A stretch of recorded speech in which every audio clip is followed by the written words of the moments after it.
And I took this and proceeded to leave the office, at which point the security guard stopped me, and one of them said, "What is that you have there, Mr. Sheehan?"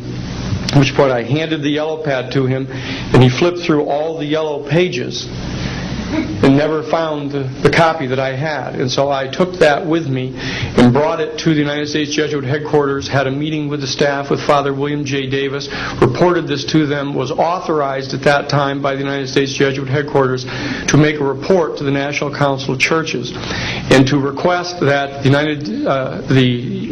entire 54 major religious denominations of our country undertake a major study of extraterrestrial intelligence, which they declined to do. I was subsequently asked to deliver a 3-hour closed-door seminar to the top 50 scientists of the Jet Propulsion Laboratory of SETI, the Search for Extraterrestrial Intelligence, which I did do in 1977. I'm more than happy to testify under oath to these details to the United States Congress, and would be happy to meet with any members of the press at that time. You may recall I also served as chief counsel to the Karen Silkwood case, in which we obtained the rulings in the Karen Silkwood case. I also served as chief counsel in the Iran-Contra case. It was the first one to testify before the United States Congress to the existence of the off-the-shelf enterprise of Richard Secord and Albert Hakim. I'll be more than happy to share the details of what I believe to be the relationship between this off-the-shelf enterprise and the secret government, which is concealing this information from the American public. And I am happy and proud to serve as general counsel to the Disclosure Project. Thank you very much.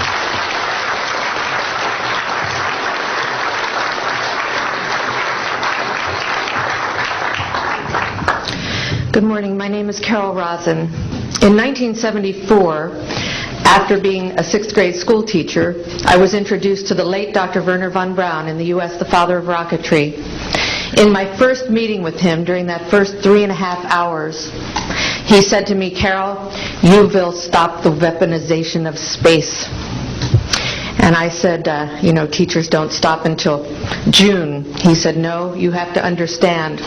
This is February, and we have to prevent the weaponization of space because there is a lie being told to everyone that the weaponization of space is now first being based upon the evil empire, the Russians.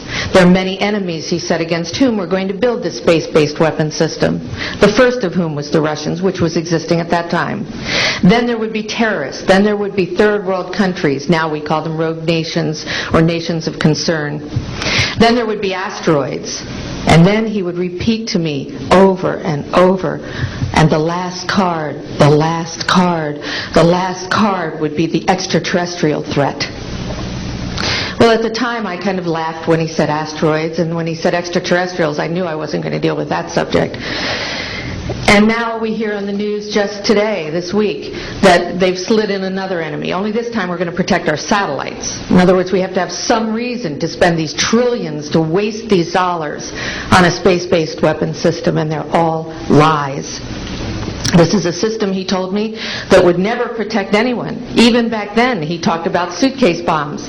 He talked about chemical, viral, bacterial, biological warfare, that these space-based weapons would never protect us against. And then he told me that, in fact, if you travel around the world, which I did after he died in 1977, I met with people in over 100 countries who were friends. They didn't want to build space-based weapons. I became a space and missile defense consultant. And I worked with people around the world. I became an advisor to the People's Republic of China. They don't want to build a space-based weapon system. And he told me back then that they didn't. He said, "Go to Russia. They're considered to be the enemy." I got on a plane by myself. When I got to Russia, I had a list of people that I had read out of the newspaper. Chernenko was in office then. He was the only one I didn't get a chance to meet. They introduced me to everyone when I got there. And when I got back, I said, "Oh my Lord, this man is telling the truth. There is no threat."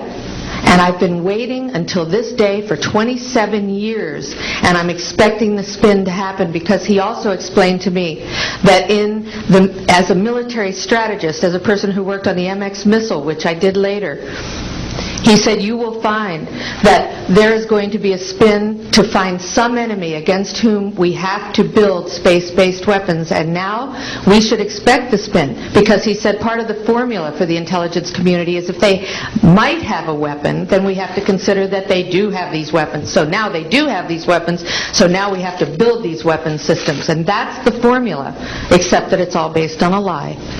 And we have witnesses here today that have shown you that these extraterrestrial beings, that these craft that have come here are now not UFOs, they're identified flying objects, and we know that they have beings in them. And we have witnesses here who have told you that they can shut down our missile silos, they can stop a rocket going into space that's a test. We have witnesses here who have worked in the classified departments who have the courage to come forward here to support what Wernher von Braun told me back in 1974 to 77.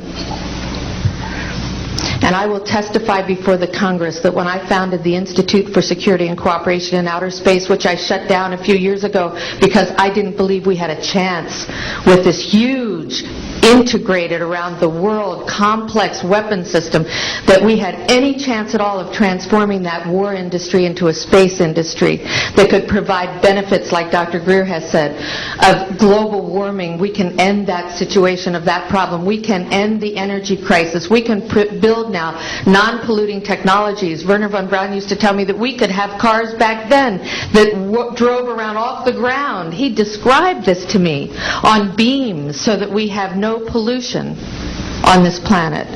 And we can solve the problems of the people that are urgent and potential, and the other animals and the other cultures on Earth and in space.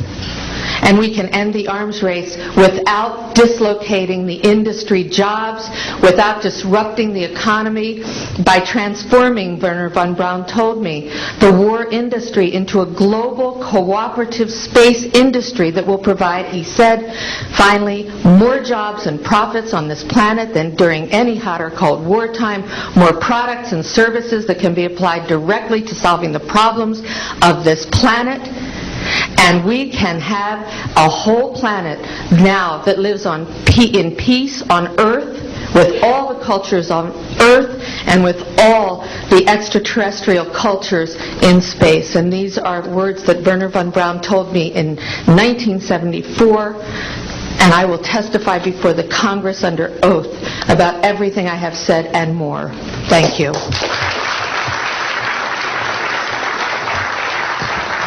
Thank you very much.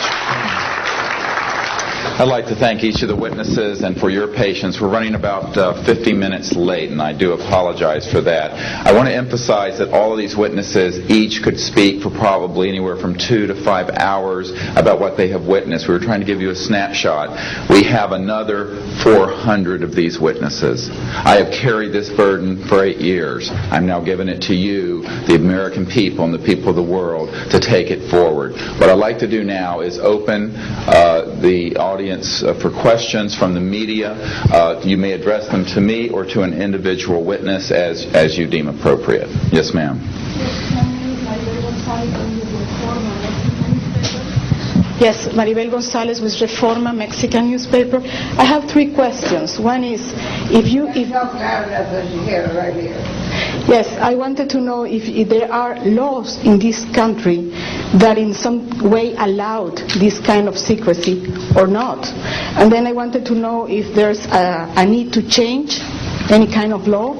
And the next one I wanted to ask you, if you may, is who is profiting from this secrecy that maintains in secret the solution to the energy crisis? Well, let me get to those, quickly, because we are short on time. First of all, I think initially there was an appropriate national security apparatus in place in the 40s during the Truman and also Eisenhower years. By the late Eisenhower years, we have a testimony from Brigadier General Steven Lubkin, still a practicing attorney, that by the late Eisenhower years that he had lost control of these projects primarily because of the compartmentalization into the military industrial complex. Operative word, industrial. There are corporations such as SAIC, Lockheed Martin, Northrop, and others that deal specifically with this issue, with advanced energy and propulsion systems connected to UFOs. And I think that what has happened, from the best we can tell, from insiders that have briefed me for now about 8